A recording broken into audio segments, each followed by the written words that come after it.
नमस्कार दोस्तों। प्रीलिम्स और मेंस की नोट के बारे में आज ही मैंने एक वीडियो बना के बताया है कि कैसे आपको नोट मिलेगी।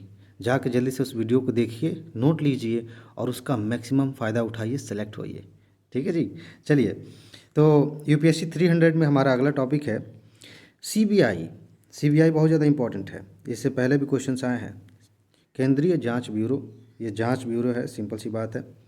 इसके बारे में कौन कौन सी बातें देखने लायक हैं जहाँ से प्रश्न बनते हैं। सबसे पहली बात कि यह केंद्र सरकार की एक जांच एजेंसी है, अन्वेषण एजेंसी है।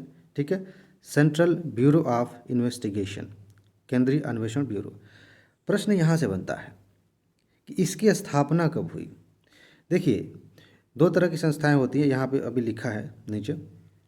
एक होता है कि वैधानिक संस्था है, यानी कि विधान बना के, कानून बना के उसे बनाया गया है। एक संस्था होती है संवैधानिक, जिसका उल्लेख संविधान में किया गया है, या तो संविधान बनने के साथ किया गया था या बाद में संविधान को संशोधित करके कोई आर्टिकल जोड़ के कोई बॉडी बनाई गई है, उसमें उसका जिक्र है। ये संवैधानिक हो गई। लेकिन इसके अलावा भी कुछ संस्थाएं बनती हैं, कुछ बॉडीज़ बनती हैं जो प्रस्तावों से बनती है। जैसे नीति आयोग है, केंद्र सरकार के प्रस्ताव से बनी है। उसी तरह से सीबीआई। अब आते हैं पॉइंट पे। इसकी स्थापना 1963 में गृह मंत्रालय के एक प्रस्ताव द्वारा की गई थी। ध्यान रखिएगा, क्वेश्चन आ सकता है कि यह संवैधानिक संस्था, जी नहीं, प्रस्ताव से बनी थी। और भ्रष्टाचार की रोकथाम पर एक समिति बनी थी, संथानम समिति। इन्होंने ही सीवीसी के गठन के बारे में भी बात की थी। ठीक है, उसके बारे में अलग से कभी पढ़ेंगे। तो संथानम समिति ने इसकी सिफारिश की थी। क्वेश्चन यहाँ से भी आ सकता है, किस समिति ने सिफारिश की थी, वैसे आया भी है। ठीक, अब देखिए, जो मैंने पहले बताया कि वैधानिक नहीं है, तो इसको शक्ति कहाँ से मिलती है।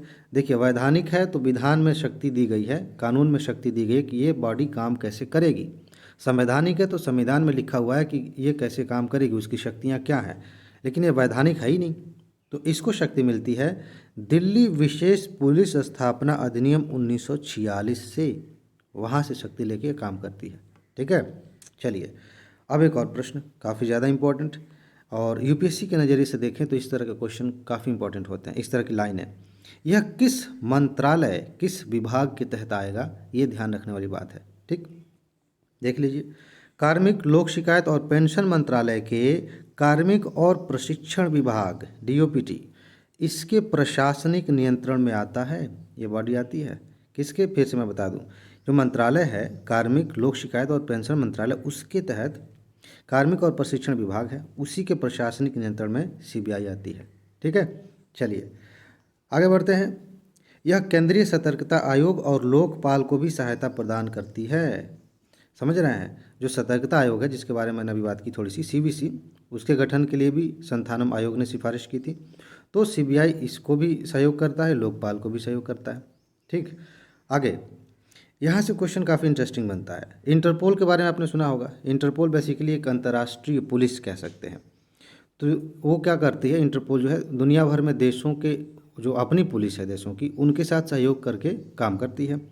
तो भारत में नोडल पुलिस एजेंसी भी है जो जो इंटरपोल के सदस्यों की ओर से जांच का समन्वय करती है। इसका मतलब यह है कि जब इंटरपोल के तहत कोई बात होगी, किसी को खोजना है, किसी अपराध का पता लगाना है, जो भी काम करना है, तो उसमें इंटरपोल के सदस्य, ये जो संस्था है, किससे संपर्क करेगी, सीबीआई से।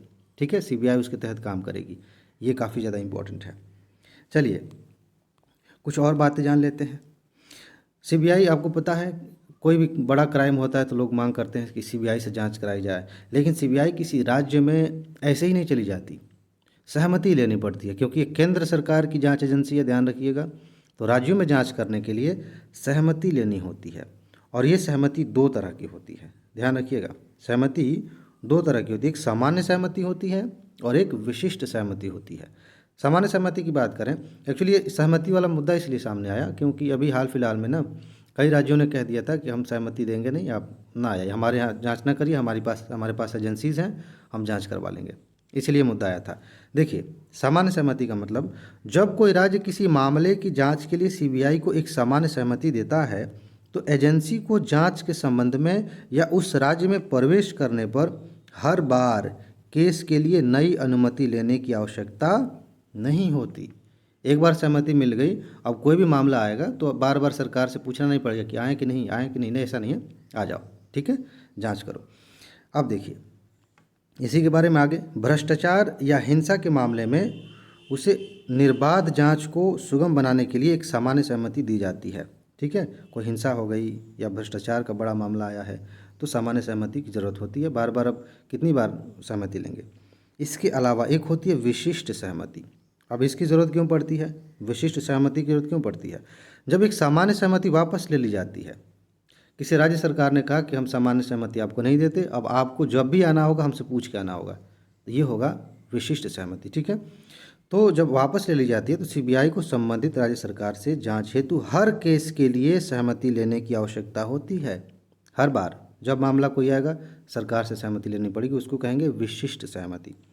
यदि विशिष्ट सहमति नहीं दी जाती तो सीबीआई अधिकारियों के पास उस राज्य में प्रवेश करने पर पुलिस शक्ति नहीं होगी।